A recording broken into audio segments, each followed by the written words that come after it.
No, it's people that are not good with technology. All right, good morning. Welcome back, everyone. Just a little technical difficulty. So I'll quickly throw it out there. Emily has a new YouTube channel also that's going to be more real estate focus driven and not DIY. So she's trying to separate it. So I'll put the link in the chat. So please get her to 50 subscribers so we can do live streams on that channel. But so good morning, Emily, and good morning, Jack. Good morning.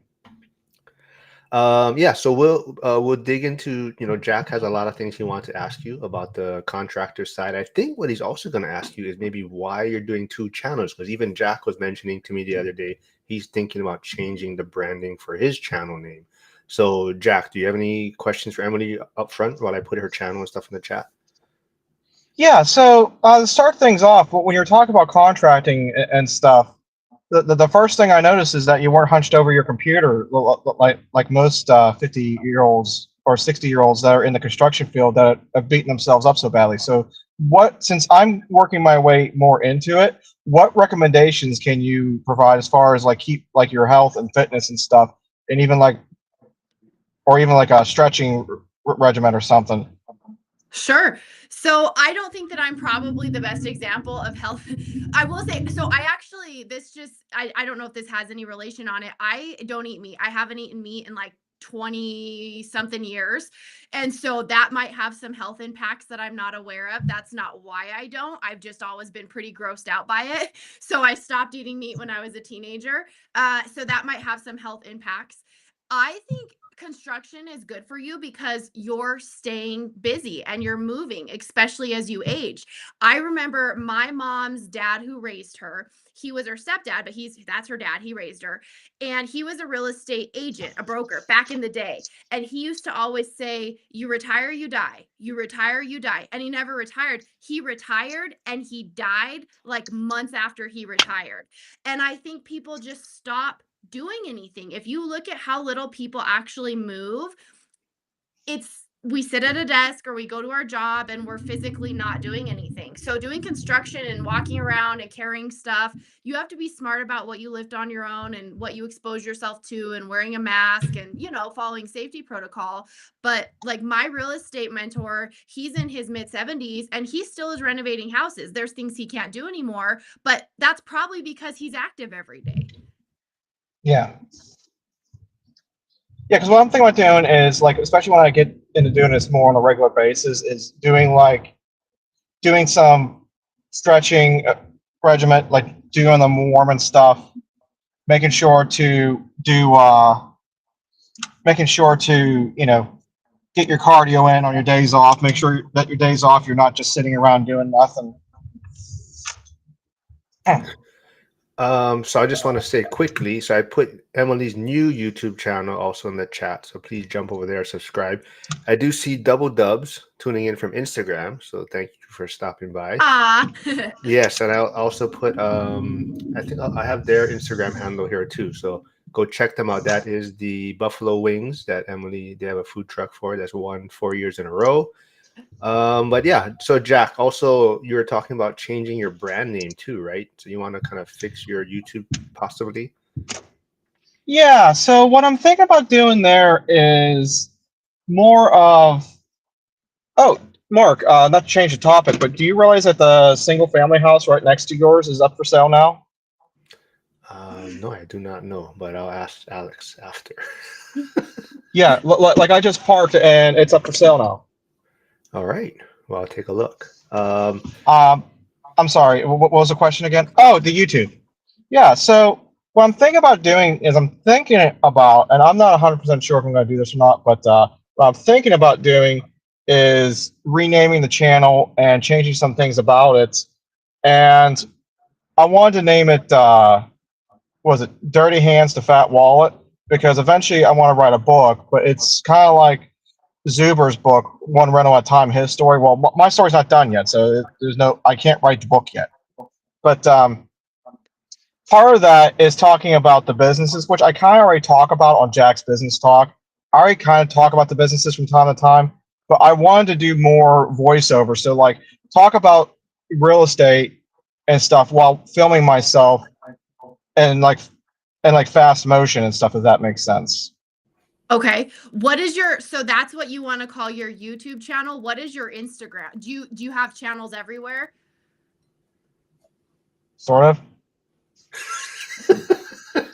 Well, Emily, so like for you, why are you starting another YouTube channel? Why are you branding yourself differently? So, to be honest, we have to play the game that's in front of us when it comes to social media, which is the algorithm, which is how any of these social media channels are pointing people in directions. And so I have for years kind of probably known I needed to do this. If you look back a long time ago, my channel started as a real estate channel, but it was more answering questions about real estate transactions, not necessarily investing. And then I started doing the renovation stuff, and then that really picked up and I kept going with that, also because I was doing that every day. And I felt like people don't usually comment. Now they're starting to, or people will tell me in public that the real estate stuff is helpful. But I'll have people say, "Oh my gosh, you saved me hundreds of dollars changing my shower head or whatever. I didn't know how to do it. I'm a single mom. I couldn't afford to, but like I could do it myself, you know?" And so I leaned more into the DIY stuff and leaned away from, even though I was doing the real estate investing, I wasn't posting about the real estate investing. And I kind of did a little bit of both, but anybody who knows anything about YouTube will tell you that the algorithm has to know what bucket of subscribers to put to your channel, because YouTube's main goal is to keep people on YouTube for longer. And if your channel doesn't do it, they're going to push them to the channels that do. They also have to know what group of people like your channel. And if your channel's all over the place, they don't know who is your audience and who to put there. So they're not going to send anybody there. And so in my mind, I get how construction, renovation, DIY goes with real estate. But as I've noticed, as I put more of the real estate stuff on, there's some people that are coming over and only watching the real estate videos. And there's some people that are coming over and only watching the DIY videos. There's a lot of investors who are not doing the projects themselves. And there are a lot of contractors, DIY renovation people that don't want to invest. And so YouTube, because it's not a person, it's an algorithm. So it's got to fit into their formula, doesn't know who to send to my channel. And so it's going to hurt my channel and it's going to hurt people finding my channel. And also, I don't want people to get videos where they're like, half of what you're posting, I don't want to see. And I don't want to annoy them with content they don't want. And so I think just based on anything I know about the algorithm, I have to split it. I didn't want to maintain two channels, but I just think I cannot grow such divided channels. Now, if your thing is, I'm the investing contractor and that's like your brand and you're going to start it that way. But I don't necessarily want to do, I want to have two different things if people only want to do this piece or only want to do this piece. But if you make that your brand, I think if you craft it that way from the beginning, I think it's possible. You just have to be tactical about it. Because I think honestly, like my big thing is it's not like my channel will never be a DIY how-to channel. It's gonna Sure. be even as I'm doing like the recordings and stuff, I'm gonna have myself in fast motion is what I'm visualizing, and I'm gonna voice over it or strip the audio out of another video that I shot and put over top of that. And it's really gonna be more of me talking about the numbers, and instead of me like sitting in this truck right now, it's gonna be like me, pouring concrete or me doing drywall or me doing this. And then at the end be like, hey, if you're interested in blah blah blah having me come work on your property and you're in this market, reach out. Yeah, so you have a strategy from the beginning. So if that's what you're crafting, then that's fine, because those are going to be who they put there from the beginning when YouTube says this is who your group of people are that want to watch your content.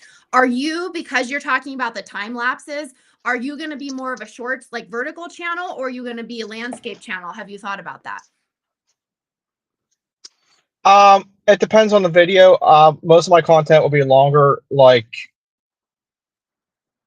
even in like the solo videos, it'll probably be 10 minutes plus, or like, Okay. so it'll probably be horizontal stuff. I'm not saying I won't do shorts, but I typically, when I do vertical, they're typically lives before I go to work where I'm talking about different things and just taking questions about different things. Sure. The thing too about the time lapse, if you're showing a full project, I know now with YouTube, everybody's dubbing things, and there's a lot of stuff where they'll put it in different languages. But when I watch a lot of videos of different tiling techniques. There's some really good tilers out of like Russia and countries that I don't speak the language. And a lot of times they'll post themselves doing these amazing tile jobs and these cool cuts.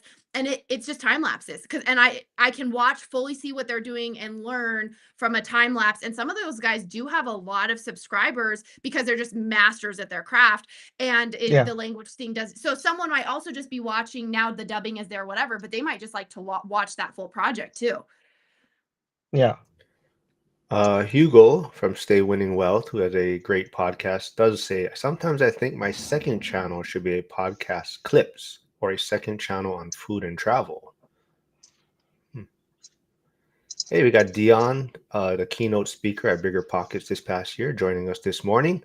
And yes, I just want to remind everyone that Emily was on my channel before Zuber's One Rental at a Time first. So I just want to throw that out there. But if you haven't, go check out her interview with Michael Zuber on his channel. It came out this week, I believe. And yes, I'm trying to convince her to come to Vegas for the One Rental at a Time event. But I did put her new channel in the chat. So please go subscribe there so we can get her to 50 so she can do live streams also on that channel soon. Yeah, but Well, let's Mark, get back. if it makes you feel better, I was on your channel before Zuber's also. A lot of people weren't. I get no credit, man. That's what. No, I don't care. So let's see. I don't see anything else right now. Oh, Hugo does say, I have learned that when it comes to social media, people would rather be entertained versus educated. I think it's different. People are looking for different things. I think the majority, yes. But I think there's a lot of people who, I can't tell you, especially in the DIY space, or like because we were just delayed this morning, I'm so bad at technology. Do you know how many tech tutorials I have watched, learning how to edit my videos, learning how to edit my podcast? Because I know none of it. There's been so much value and education from the people that are sharing that. And so when you need it, I think a lot of people do use the education, but for sure the majority is just entertainment. So I guess I'm okay. So I guess I missed it. But what's the difference between Emily's two channels? So I have a DIY channel and I do renovations, construction, DIY projects on usually my rentals. That's usually what is going on there, or someone's house that I'm helping. But my house is boring. My rentals are way cooler than my house. I was like, I wish my kitchen looked like this. I want my bathroom to be this color scheme. But so I just started the real estate specific channel because I found that maybe some of the DIY content followers are not investors, don't want to be. And then some of the people that are investors really don't care how to change a garbage disposal because they're always going to hire it out. So for the algorithm purposes of YouTube and just not inundating with people with content they don't want, I did two separate channels. So I just started the just real estate specific one in my name. Looks like we did get you a subscriber. So Alex, the accidental investor, just Thank subscribed. I did see Jack. I think it was Jack. Oh no, it was Harrison's question earlier. Have you heard of Rumble? Do you think that's a platform that you're gonna put your content on? No. Does anybody know about it, or can you tell us about it? So I had Millennial Mike on yesterday. He's a ex-SWAT officer. He's still in law enforcement though, but he's a big part of the community also. He's talked about probably leaving the force in about 12 months, but he's trying to transition more towards Rumble because it's more of a free speech platform. Okay. So he definitely wants that's going to kind of be his branding, but he also feels there's not a lot of real estate or finance content there yet. So he's trying to get in early too. So that's what he's trying to tell us that we should put our stuff on that platform. So I've been there. It's definitely a lot harder. It's harder to navigate on that side to me, but I might start looking to. Yeah, it's hard, but I don't know how you're going to manage two channels. I have a hard enough time doing one channel. And I'm trying to hit certain metrics as far as how much content I'm trying to put out. So I'm a little nervous about that. So if anybody has a good video editor, I am looking for an editor. I have been nervous to sift through how many people you have to go through to find a good one. But I am looking for an editor so I can outsource some of that. So if you are a good editor or you know a good editor, I really am looking to be able to film and not do as much of the editing so I can pump the content out. Got another subscriber, looks like. Thank you. And yeah, so Alisa Fit, who was here yesterday on the live stream, So Jack, if you want to also know more fitness stuff, but her platform is more for women, she said, but I'm sure she could give you some advice in staying fit. But she says, I would advise to go on the new social platforms and at the very least just claim your handle. That's it. Smart. Yeah, Josh says Rumble is great, a true free speech platform for sure. Oh, Stay Winning Well says hire me to edit and watch my stuff. I edit my own stuff. Okay, sure. So I'll put Hugo's YouTube channel in the chat right after this. Cool. Looks like you got 2 more subscribers from so Harrison subscribed to both channels. Yay! You said. Thank you. Also, right here. So Dion, who has a probably about 25,000 subscribers on his channel, and like I said, he just spoke at Bigger Pockets. He says just go live once you can, no editing. So with YouTube, because I can't remember, because by the time I was really active with it, I had way more subscribers than I do now on my new channel, obviously, where I have like 10. But how many do you have to go live on YouTube? Does anybody know? I can Google it if nobody does. 50. 50. Yeah. Okay. Yeah, I was thinking, I mean, if you do lives and there's no one to watch them, then but I was thinking of maybe doing 1 live a week on the new YouTube channel and then my podcast or, something like that. So I can get at least 2 full-length things out a week minimum. What I hear you saying, you're willing to do a live stream on my channel once a week and link your channel. Yeah. Sure. Yeah. No problem. As long as you don't ask me to do it at 4:45 in the morning. Well, don't even start. I hate daylight savings. It messes me up. And people are going to say I'm whining. We were trying to figure out the time difference. And so you Yes. asked me if I would do a live stream at a time, and it would have been 4:45 a.m. my time. And yeah. Nope. So Jack, looks like Alisa says, yeah, reach out to her. She can probably help you with some advice for your stay in shape for DIY contracting. Cool. I would say the big thing too is drinking water. I know this sounds silly, but my husband, as we age, I just think, man, he just keeps getting better looking and I just keep looking older. And he's 5 years older than I am. And he's like, it's because I drink so much water. And he does. That man drinks so much water. And then he talks about good quality water. You get the water that has everything filtered out of it. And then you have the water with the pH and different things in it. But really, like if you have ever grown plants or looked at plants, they can get like this. And then you water them and the next day and that's our bodies. That's your brain. That's your muscles. That's your nervous system. So I always think when I'm trying to be healthier, because every once in a while I'll run I did an ultra marathon a couple years ago and I'll train for a race. Before I worry about taking things out, I always try to add things in. So I love a lot of junk food. I love Red Bull, but I'm like, well, I'm going to try to flush out that Red Bull with half a gallon of water or whatever. So I think water's a big one. I think adding in, do I get enough fruits and vegetables, putting all those things in, because man, when I garden, I think I'm doing this to my body if I'm not putting the stuff in it that it needs. And when you watch a plant die and come back and die and come back.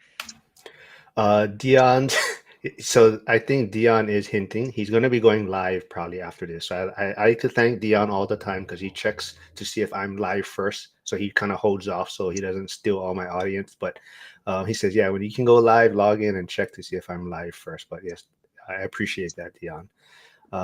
Casey is saying, yeah, Emily is a big deal now. She's everywhere in the ORAT channel. And I want to say it again. She was here first. I just want to throw that out there.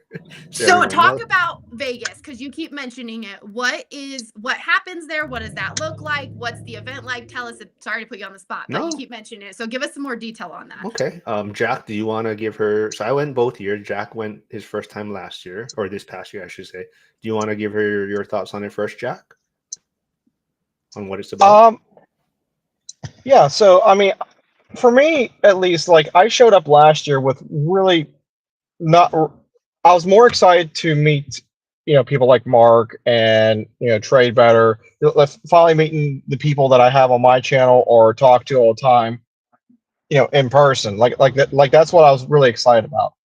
So I went out there, got to meet everyone. The speakers were great. The event was great. Everything was a fun time. I showed up on Wednesday. We went to some I don't know, whiskey bar thing, and we hung out, we talked, got to meet each other, hung out all day Thursday, all day Friday. We went to the midnight at Denny's both Wednesday and Thursday. Friday I can't remember what we did. Yeah, I don't know. You're not I selling it know. very well, Jack. I'll tell you this: you're not He's selling like, the Friday event. was really memorable. All right, all right. So basically, the first year one, Michael Zuber, well, Dion and Lumberjack kind of convinced him, you should have an event once you hit 50,000 subscribers. So it's kind of a goal. He hit 50,000 subscribers. So it was a big event for kind of like, I guess you could say, the OGs of the community. So there's like Dion, Lumberjack, Derek, that ADU guy, Millennial Mike, Coach Carson. So a lot of the regular people that are on Zuber's weekly um, videos attended, were speakers. So year one was kind of like a celebration. And Zuber loved it. He said, man, the feedback, everyone was, networking, having fun. So he said, I got to do a year two. So that's where year two started from. And it's just continuing now, but it's the same weekend. It's always President's Day weekend because so Monday's a holiday. Just so happens this year though, Valentine's Day is on Sunday, so the 14th. But it's 14 and the 15th is the event. And then there's speakers. So like this year the keynote speakers is Pace Morby and Jason Hartman. And then a lot of people from the community are speaking, like Cody Davis, who tuned in earlier, will be speaking. Brandon Potts, who's my day two regular live stream. He does build to rent in Texas. There's a health coach. So year two, or this past year, the health coach and the pastor were like two of the most requested speakers to come back. So those two will be there again. So there's a Health health. coach and pastor, did you say? Yeah, so he's more he Interesting. talks about like mindset, like relationships. So a lot of I get unfortunately, so a lot of men, right? They bring their spouse. The man is the one investing, but they bring their spouse to try to get them involved. And it's a way to. It's not completely just real estate for the whole weekend. So there were other people that got interested, like, oh, this is a great event because there's things for everyone, right? So some people really enjoy like the health part of it, or like I said, the mindset part of it. And Zuber's been mentioning it recently, and I think a lot of people, that's how they relate to it. It's a almost like a family reunion more than an event. So nobody is selling anything. There's nobody selling courses or any programs. It's also to promote the community. So like a lot of people that are from the community are speaking. And then there, like I said, there's two big keynote speakers. Like last year, Graham Stephan surprised everyone. He was the speaker. But yeah, it's like a family reunion. Dion, who's here, he does a Wednesday, Thursday, midnight at Denny's meetup too. So people that do come into Vegas earlier. There's also some more networking event. And it's just a family reunion basically. It's to all the people that kind of know each other online finally get to meet in person. Yeah. Cool. That's cool. Make sure to really show up early because that's where you get your deep conversations with people, and those end up being the things that stand out to you more in the long run. But besides Friday, but that's a bigger takeaway. And like honestly, for me, the highlight was when everyone was leaving. It was me, Mark, and I don't know, like 10 other people that end up going to the Hoover Dam. It's just like the little things, the conversations you have and the little things you do that kind of really stand out. And I don't know, it's a great way to, people are saying how they can't make friends as an adult. Go to this event, you'll meet a bunch. And I'm not sure if you're a Backstreet Boys fan, but Backstreet Boys is in concert that weekend. So there's some of the wives that are going to the concert. So I don't. They're Yeah. going because the concert, they're like, oh, okay, we can go this year. Yeah. So they'll be there. But yeah, so hopefully you will be there. I think there's less than 100 tickets left. That's what Zuber mentioned on his daily recording. General admission, I believe, is like comes out to like 320 because there's like an Eventbrite fee. I think VIP. What was VIP? 799, 699. I forget, but something like that. But yeah, hopefully you can make it. It's a lot of fun. I think I think the community loves you. They said they're but like I said too, you got to bring some wings from Double Dubs. You got to bring some of the buffalo wings so we can taste it. So if those that are tuning in that don't know, she also has like a food truck that does buffalo wings that has won 4 years in a row. Correct? I'm sure they'll be good by the time I get there on a plane. Like, here's your soggy wings. Yes. I just want Jack to wear a shirt that says, I'm just here for Friday. Or make Friday great or something. Like, you got to do something special on Friday that you'll remember for next year when you talk about it now. All right. We got a little off topic, but it's always fun. That's why I think what hurts my channel. We kind of just the live stream starts and then it kind of just randomly goes to wherever the questions direct us. But let's kind of get back to a little bit of maybe Jack's initial talk or discussion about the contracting side, staying in shape, and even the social media branding. So, Jack, what is your channel right now? What type do you have it? Are you starting it? Like, do you have a lot of content on it? Are you shifting it, or have you been doing that and now you're just kind of thinking of changing? Like, tell me a little bit about where you're at right now. So it's been around for a while. I don't know how many videos there are. I've probably been doing plucking away at a well, probably over a year. Yeah, because it was last year where Dion challenged me to get. I was like, I just want to get 50 subscribers, and he's just like, why not 100? He's like, that's your goal now. Get 100 before the event. So, and I did it about 10 minutes before the event started. But I did it. But Awesome. but yeah, so it's always talked about real estate as the main priority, and that wouldn't change. It's just like I said, I would bring kind of like what I used to do in the outdoor channel, where a lot of it was just voiced over, and instead of like showing me like walk in the woods for 20 minutes, I would speed that up for like 3 minutes. Instead of showing you guys walking, 2 miles, it looked like a couple hundred yards, and I would voice over, tell you the weather, tell you temperatures, and I was thinking about doing the same thing because a lot of what I talk about in my businesses when I do bring them up, which is very sparingly, is mostly the number side of stuff. It's not like I said, it's not DIY. It's not like here's how to install a drywall. Like, so I would probably do that in the aspect of like I would slow the video down, but I'm not going to talk about it. It's just something different to watch instead of me being in the vehicle, because like most of my videos are always of me sitting in the vehicle or on a couch, but 90% of them are me sitting in some vehicle. Trade Better does have some good advice. What about do you guys sell the sauce for the buffalo wings? Like, do you bottle it and somebody? Yeah, he's saying bring the sauce. You're so I excited about this, well, aren't you? They've I won can't 4 years fly. in a row. You can't fly. Well, I guess you can check it. So one year, like when we go to the wing festival, there's always someone that drives down with like gallons and gallons and gallons and gallons of sauce. And then we fly. But there was one time they forgot something. We had to check a bag because we had to bring a little bit of sauce, and we like wrapped it all carefully and stuff because you can only have 3 ounces that you can fly with. But we don't ship it. So we have the first franchise. Our friend is the original owner. And we have been trying to get him to do a co-pack with a bottler forever because we go to Buffalo, New York. We're in Wyoming, all the way across, the United States, right? And people always want to buy it. So we've been trying to get him to forever. I don't know if he will. We've shipped it to friends, just cold packed it and shipped it. But as a business, we don't ship it. I see Rick Freeman here. Yes, the Bears kicked ass this past weekend, so bear down. But maybe so. Rick also did mention he said buffalo wings. Here, I'm starving. So maybe some people don't know the story. So quickly, maybe share that story about the buffalo wings. And there is the Double Dubs Instagram page. So if you want to follow their social media on Instagram, there is their page and check them out.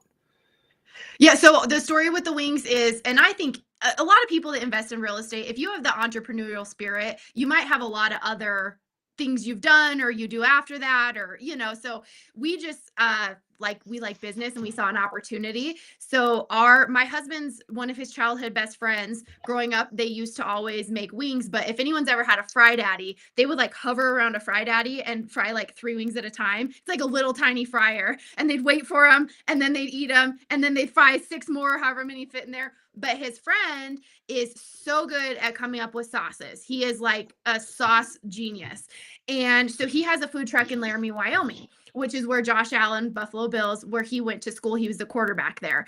And so for years, we tried to get into the National Buffalo Wing Festival. It's a competition in Buffalo, New York. Kept telling us no because we were a food truck and not a brick and mortar.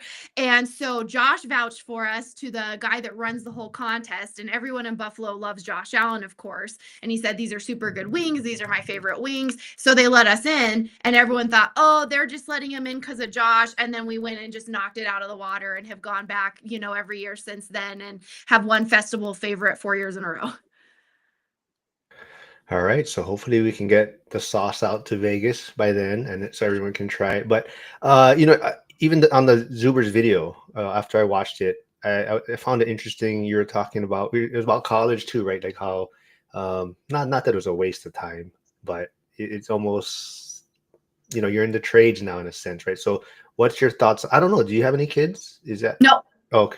Would you, if you, well, okay, if you did have kids, would you send them to college? Would the plan be to send them to college or? My plan would be to have well-rounded, which I can't say because I don't have kids and I don't intend to. But my intention, if I did, would be you need to have a marketable skill and you need to be valuable. And I don't care what that is. So if you want to be a welder, if you want to do a carpentry apprenticeship, if you like around our area, they have awesome apprenticeships for electricians. You can go to school, like they send you to the trainings while you work. So you're getting paid, they're paying for your education. And then once you become a journeyman, then your pay goes up. And obviously, if you want to become a master electrician, I don't care what you do as long as you have something you can use to make money off of. I'm for college if people want to be a nurse or a lawyer or something that you have to have that degree to be able to get a certification or be valuable. But when I was of that generation where parents just said, I don't care what you go to school for, you just have to get a degree. And it's crazy. When a kid is 17 years old or 18 years old, they change their mind so many times. Most people don't know what they want to do at that age. So unless you really know, it's just a lot of money and a lot of debt to take on when you think about if this is how much I'm going to make when I graduate and here's what my debt's going to be. Does that make sense in any way? I think you really just have to look at it from an educated perspective. But you met your husband, you said, right? Yes, so I lived in a town that I would not have lived in. My husband lived there. I moved there for school and I would have never met. So it's 100% worth it for me there. But like the degree is like, nah, do I use it? Not really. So I know you also touched on he's not much involved in the real estate side, right? Is he involved in the food truck side, the buffaloing Yeah, side? he runs the food Oh, truck. okay. Yep. That's And his he's yeah. So still in the law enforcement, or is that no, no. not So my husband was in the National Guard. He was an officer in the Army and he was a state trooper. When we bought a real estate brokerage from I worked for a broker. She wanted to retire. She sold it to me. So he actually got his license and left being a state trooper when I bought the real estate brokerage. And then he realized he's like, no one listens to you. You give them all the comps, you give them all the data, and people just make emotional decisions. You're like, oh, here's what your house is worth. Here's the 15 pieces of evidence. And people are like, oh, let's just disregard that and price it $75,000 higher. And then they're mad it's not selling. So he just, I think, was so frustrated with nobody listening to very clear information. He's like, this is not for me. Jack? You still gonna get your license? I don't know, potentially, because like my whole thing is I don't want to work with I more or less just want to deal with real estate investors. I don't necessarily want to work a whole lot with first time home buyers or people that are trying to buy their forever home and all that kind of stuff. For the same reason, I don't feel like trying to explain something 10 times and then be like, well, it's your fault, it's not selling. No, you're not listening. Investors will still do that to you. I love working with investors, but they still like to ignore the data. For some reason, their house that is the exact same as all the comps is more special. Mine's always more special. Always. But yeah, no, I think having a real estate license, because you have your license too, don't you? Yes, but mine is more for agent acquisition, like EXP. Okay. So people that want to be a part of the revenue share. So I have it more just for when I transition to probably when I'm retired and living in multiple or different places. Because yeah, same thing. I don't really think people should start their investing journey in Hawaii. It's just a high Oh, price sure. point. Yeah. So I think that having your license, I think more information is going to be available to people because I'm in a non-disclosure state. So some states are full disclosure states where sold prices are available and stuff. Wyoming, you do not have that. None of that's recorded anywhere unless you have access to the MLS or an agent. So I think having the license is valuable, and I think that if you don't want to be a buying and selling agent, you just want it for yourself. I don't think it's bad to have it, but go somewhere like an EXP or a discount brokerage. I mean discount as far as they're not going to charge you a bunch of fees or a high split to have your license. But I don't think it's bad, but I think if I wasn't making a living off of doing the sales, I don't know if it would be like, oh, it's worth getting it. I'd probably just find a good agent that, sold my stuff for me. Because if you want to be a good agent, it's a lot of work. There's a lot of bad agents out there.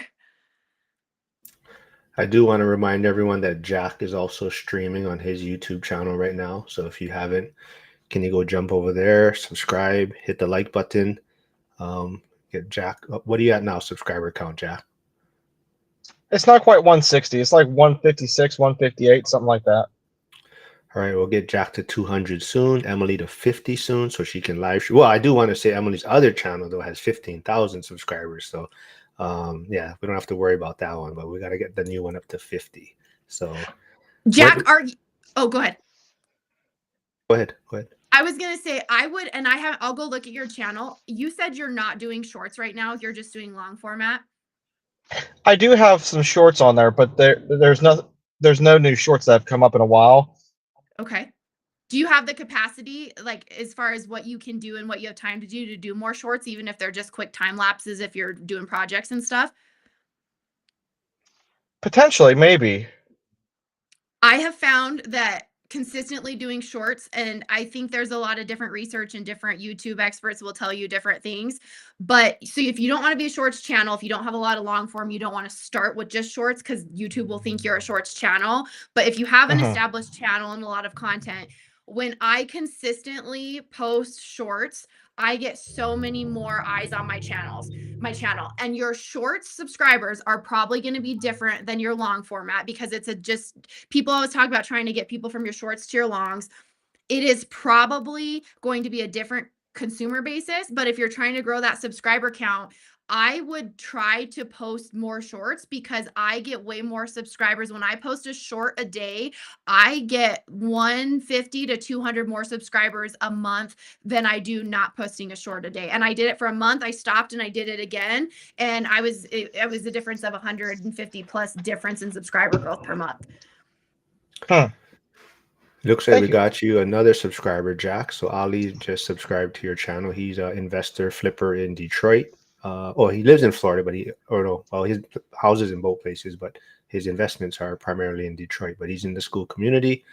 So Harrison is commenting from your channel, Jack. It says, what are the most needed trades people in Pittsburgh and Wyoming?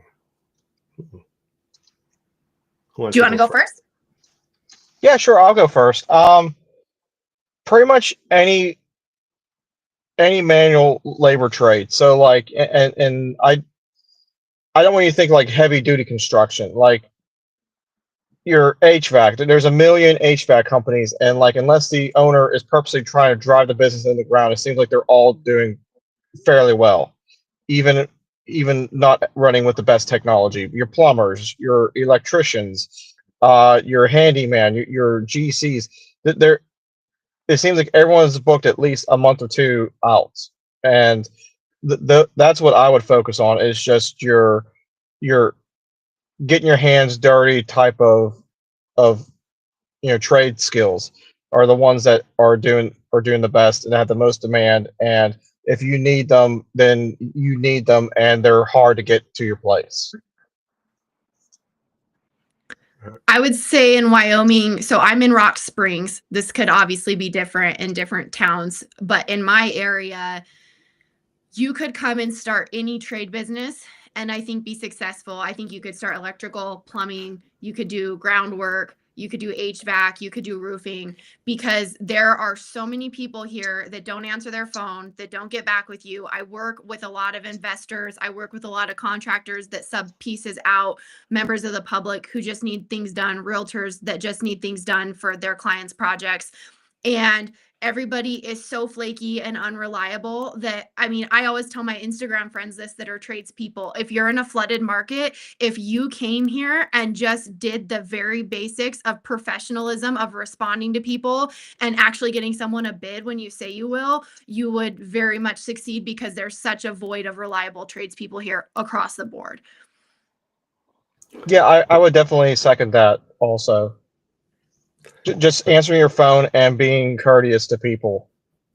Or getting a bid once you go, because the one I see all the time is either they don't show up, they don't show up when they say they will. If you get delayed, let them know. People get it, right?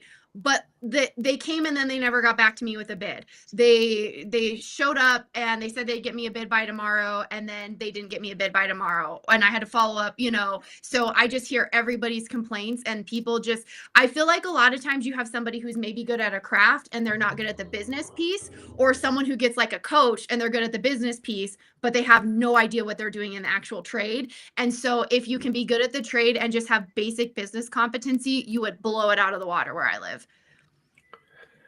We got you another subscriber, Jack, from Alex, the accidental investor. So I did put also All Nighter Hiders channel and Stay Winning Wealth's YouTube channel. Yeah, Hider, looks like we got you another subscriber from Alex. But Emily, so maybe how do you decide which projects are worth filming versus just finishing, I guess? Part of it is how frantic of a hurry am I in at that point? So sometimes I'm just burnt out and I go, I can't make myself move this camera. I can't change the angle. Or sometimes you'll tell, like, I'll do a video and I'm like, man, that was really good. I have the 10 different angles. I moved the camera a lot. And then sometimes it's like, nope, you see it from back here. Sorry, my head's in the way. And so sometimes you just get burnt out. A lot of things I've done a lot of times. And so maybe I've done a cabinet hanging video or a backsplash video. I probably won't do another one unless it's been a while, or I think that one's really cool, because if I've showed you how to do a backsplash, maybe you don't want to see that again. Or if I've installed, like, I put, one thing I do with my rentals is I try to use all the same toilets, all the same bathroom fans, because then it's quicker, because I've installed those before and it's easier to switch out parts and components. So if I've installed this toilet twice already on the channel, unless I'm trying another one, you don't probably want to see that or care to see that. But a lot of times I miss opportunities for content because I'm in such a hurry, maybe not necessarily on the project, but I just want to get done for that day. And it takes about 2 to 3 times as long to film it and move it and film it and move it, or to get that shot. So yeah, it's sometimes I should film stuff that I don't. Do people ever reach out to you to do work from your videos though? Like, say I seen your YouTube channel and So I think mostly pretty much people know that I don't do stuff for hire anymore. Every once in a while, I'll have somebody reach out that's kind of in a bind, or I'll help friends that just get stuck and they're trying to figure something out. My mom is the sweetest person ever. So there's a lady from the senior center that my mom knows, and my mom volunteered to paint a room in her house for her. And then she went over there and it was like 12-foot ceilings. And my mom's like, I really don't want to bother you, but the ceilings are so tall and I don't want to get on the ladder that tall. So for the last couple of days, we've been painting this room in this lady's house because my mom told her she would help her. And so sometimes things like that just happen, but not a whole lot. Sometimes people reach out. Like, I have friends that work at Home Depot, and I have a friend, and he said he showed a video to someone. He's like, they want you to do their bathroom. And I said, no. so Ali, there is Emily's, both of her YouTube channels, her DIY one and her just recently started more focused real estate one. So go subscribe to both, please.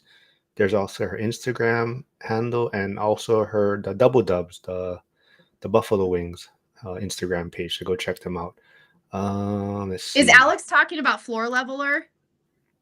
Using Floor Leveler? Maybe. I don't know if he's talking to Ali, who's in the chat, because Ali was so I don't know. So yeah, were you the one who recommended using Floor Leveler to fix the part I tore up? I think he's talking to Ali, who's in the chat also. Okay. But I don't know. Do you have any? I don't know. Are you able to have some input on that? Well, I was just going to talk about my favorite floor levelers. Oh, yeah, go ahead. So it depends what you have access to. if you have access to Shownox products, which I have to go to Salt Lake City, which is like 3.5 hours away to get that, they have reinforced, because if you use a floor leveler, if it's not over concrete, if you go over like a plywood subfloor, you have to put lath in it to reinforce it. So it's an extra step and it takes extra time.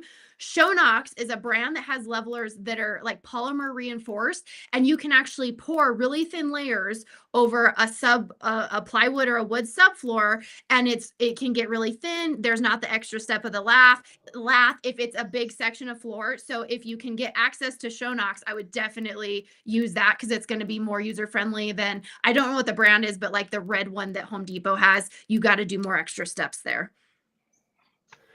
All right, Jack, you have any thoughts on that? Any floor leveler? Instead of yawning on camera, but it was. I don't know. I've only ever had to level floors a couple times, so I don't really have a preference in it. I've always just done the lath. It's usually one of the last things I do before I leave for the night. So by the time I come back, it's, you know, a day or two later, it's ready to go. So I would honestly just go on YouTube and try to get some ideas on the process, get yourself better, you know, more familiar with it, and just go from there. That would be my recommendation. Alex is saying, thanks, Emily. I'm trying to get out of the flooring business. Let's see. Oh, there's a comment that's not showing up, but it's on your channel, Jack. It says, what are your power tool brands of choice for DIY projects? Is it like a professional, or just like someone just working on their house? If it's someone that's just a DIYer working on their stuff, I don't see anything wrong with going with the less expensive brands, just because it's not your daily thing. So like your, Ryobis, your Cobalts, the brands that people make fun of, keep it cheap. Why spend extra money on something? And if you're only going to use something once or twice, go to Harbor Freight. Who cares if it breaks after the job's done? You may never touch that tool again in your life. But my preference, I like DeWalt. I can walk in almost anywhere. I can pick up a DeWalt battery or a DeWalt tool. I didn't really pick DeWalt knowing that from the start, though. I picked DeWalt. Like, I walked into Lowe's one day and they had a special of like, hey, buy 2 batteries with this charger and you get 2 free tools. And I was just like, great. It looks like I'm going with DeWalt. And that's literally, and I just stuck with DeWalt ever since. You didn't choose DeWalt. DeWalt chose you. Pretty much, yeah. Any thoughts for you, Emily, on this? First of all, the best tool is the tool you can afford. If we think about like when people started in trades and all the fancy stuff we have now, like especially with tiling, obviously makes it way easier, but people did it 50 years ago without all the stuff we have. But if you don't know what you're doing, there are tools that can make things a lot simpler than if you're really a craftsman. Now, when you go from the beginning, like you said with the DeWalt, if you're doing battery tools, you usually want to stick with a brand, because sometimes you can get a tool for a deal that doesn't come with a battery, and you might like for them to be interchangeable. So just like you, I bought a DeWalt kit when I was starting out, and so I've stuck with that because I don't want to have a bunch of different battery sets on site and all that type of stuff. And I know Emily has links on her channel and her videos. So if any of the tools that she is using, you want to see where you can get it from, go check out her videos and click on the Amazon links I think she has for a lot of the tools. I'm not sure what Casey, he says, can you spell it out, the brand? English is his second language, he said. That's why. I'm not, for Emily, he's saying. Maybe about the floor? Yeah. Oh, of the flooring leveler? Maybe. Oh, I think it's SCHONOX. That's the one that if you get the specific one, you don't have to have the lath in it. They just have so many different options, but they have leveler at Home Depot. You just have to put lath in it if you put it like reinforced mesh, if you're going to put it over a wood subfloor. So I use that because that's what I have access to, is the just Home Depot one. But some of the Shonox ones are nice, and you can feather your edge a little bit more in a way you can't with the Home Depot ones. So Emily, hopefully you don't ever turn into the grumpy contractor. But he says pre-leveling floors with plywood right now, inch and a half fall to fill level quick has worked just fine. Just make sure the date is not over a year. Yeah, that's really smart what he said though. If you have to self-level, because self-leveling compound is really expensive, if you can fill some of it with wood, like extra subfloor, or if it's a big gap before you do the leveler, you're going to save some money because that leveling compound is pricey. Jim actually forgot to add in stubborn to his name. It's grumpy, stubborn contractor, but I don't know if he can fit that in. But All Nighter Hider does say each tool brand has their best kind of tools. Milwaukee makes the Sawzall, Skill makes the Skill Suck Setter. No brand makes all the best specific tools. Okay.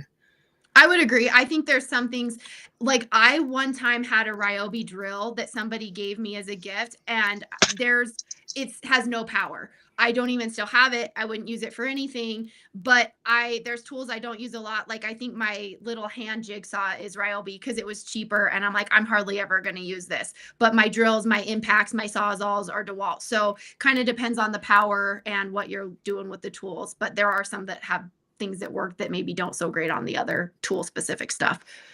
So BuzzTune, Mikey, who's also in Hawaii, who also invests in Pittsburgh. So I think Jack just actually did some work on one of Mikey's units today.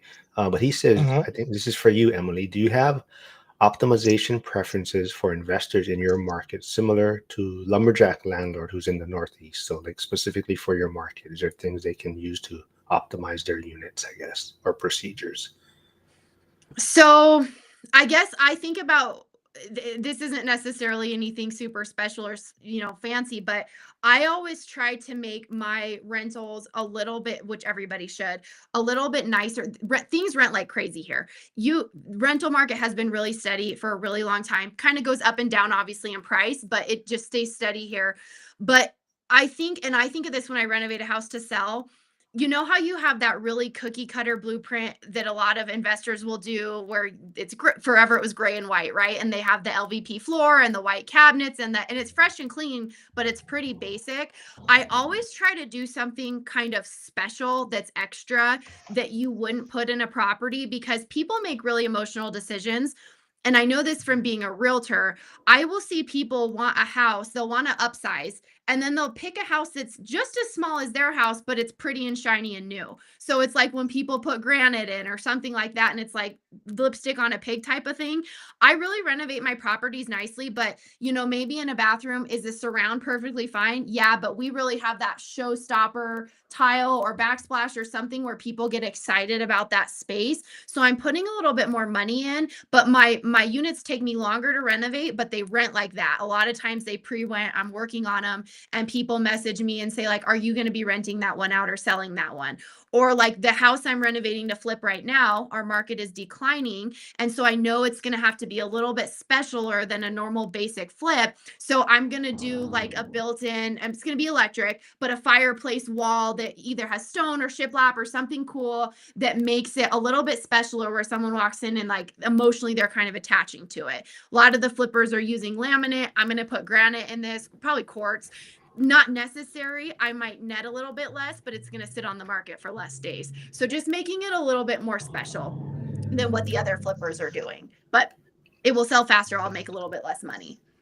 And Ali is asking which market are you? Sorry, Jack. Ali's just asking which market are you in, Emily? I'm in Rock Springs, Wyoming. Go ahead, Jack. Sorry, man. Oh, I was gonna say I totally agree with what Emily was saying, and I would like to add, and you don't have to even spend a whole ton of money on stuff. So like I'll give you a prime example.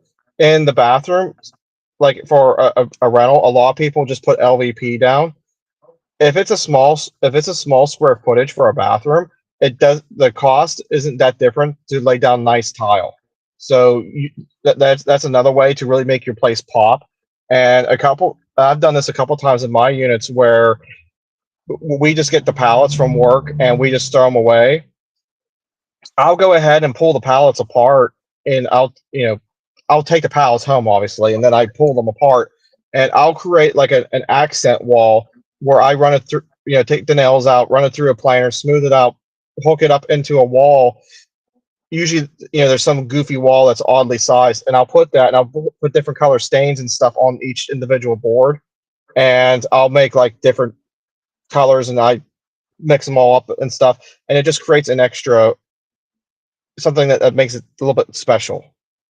I think a backsplash too is a great way to pack a punch Mm-hmm. for a low cost, because backsplash is generally such a small amount of material, but you can put something that's really special there, or like an accent wall where, like you said, you do a treatment or even just a really cool wallpaper there. Just those little things that people feel like this place is special, and you're kind of like making them feel some sort of way about the house emotionally and picturing themselves in there. The other thing is you have to think about things when people buy, or when people buy, if you're looking from the flipping perspective than the rental perspective, people will look at something that's going to cost them $50 and they freak out and they catastrophize the cost. So buyers will see something that's a $50 repair, and then they're going to ask you for a $500 allowance for it. So like flippers a lot of times won't put blinds in properties. Well, blinds are more expensive now, but people are going to ask for way more than it actually costs for that item. So if you can get rid of all those objections, especially right now, where I'm at, the market is declining. All those little objections, get rid of them, and just do them up front. Don't wait for them to ask for an allowance. Hey, what's up, Kyle Dorn, who will be live streaming with me on Saturday, him and his girlfriend. So Kyle stirred up a lot of discussion in the last few lives. He recently retired. He sold his trucking business. His expenses is $540 a month. So that's caused a lot of stir of people saying there was BS and no ways. But his girlfriend will be on live streaming on Saturday with me. And then tomorrow I'll be live streaming with two of the Rockstar brokers agents that we work with in Pittsburgh. So Ian Hoover and Jeremy Taggart will be on tomorrow, live streaming with me. But sorry, folks, I do have to wrap things up soon. I do have to go to physical therapy this morning. But I do want to, I know Zuber gave you some advice on your interview with him, kind of flip one by one. What's your thoughts on that going forward now? That was kind of my thought process moving forward, to hold on to one and to get rid of one. I think that it's emotionally hard to get rid of them when you've always bought and held, because long-term holding is the best scenario. But just to mitigate some risk and have some comfort with not having so much capital out at one time, that was kind of what I was thinking I would do moving forward. Unless the market tells me no on anything I'm trying to sell, then it will become a rental until the market turns around. I do think joining school would be a great thing. You should join us in school because they're going to form a contractor call. So people that have Oh, contractor questions. And I have a feeling having a female point of some of the ladies in there might be more comfortable speaking with you. I have a feeling. I don't know. I don't know. That's just my take on it. But it would be great to have you in there, and you can be a part of that contracting call that Jim, the grumpy contractor, is trying to put together. cool. But it's Michael Zuber's school community. But Jack, you were going to say something? I forgot. Well, let's go. Okay, we'll do this last one from Harrison, then trade better. He says, "Are there any items you added to your rentals that have not added curb appeal?" Well, there's lots of things that you add that don't add curb appeal that are just for health and safety or better, you know what I'm Yeah, saying? yeah, Like, that was the first thing I thought of too. Yeah. so there's a lot that you do that people can't see. And if you're in the trades, my husband, sometimes I'll renovate a house and he'll be like, it looks like you haven't done anything because it's in the stud phase, and it's still in the stud phase, but we're moving things and reinforcing things and doing LVLs. But if you're not looking for it, you can't see it. So for instance, one I'm working on right now, I thought the furnace was fine, but it was really loud. And I finished the basement, put a bedroom, bathroom, living room down there, and I replaced the furnace because it was too noisy. And apparently it was oversized for the house. But to have a family room down there, to have a bedroom, there's no way. So you're never gonna know, besides that I'll tell people it's new. It wasn't necessary to do a new one. But you would have noticed it if it wasn't new. And so there's things like that that you have to do. Water heaters that you know they're going to go out, but they haven't yet. Do them before they go out. If they're at the end of the lifespan, if you fix it before you get that call at 3 in the morning, it's better to proactively deal with something than have to deal with it in an emergency. So things like that, you're just addressing proactively, are smart to do. No one knows, no one can see it, but it's going to come up eventually anyway. All right, Jack, any final words for us? I think honestly, to kind of go off the previous question, if the tenants never notice that the stuff is breaking or anything, then that means that you're doing your job. Like you don't notice, for example, the electric. It just works until it doesn't work, and that's when you actually notice the electric. All right, so everyone, there is Emily's new YouTube channel in the chat and Jack's YouTube channel. So if you haven't, please go subscribe so Emily can also start live streaming on that new channel. And hopefully we'll get her back on again, and hopefully she'll be at the event, join school with us. Everyone, thanks for tuning in, and I'll see you folks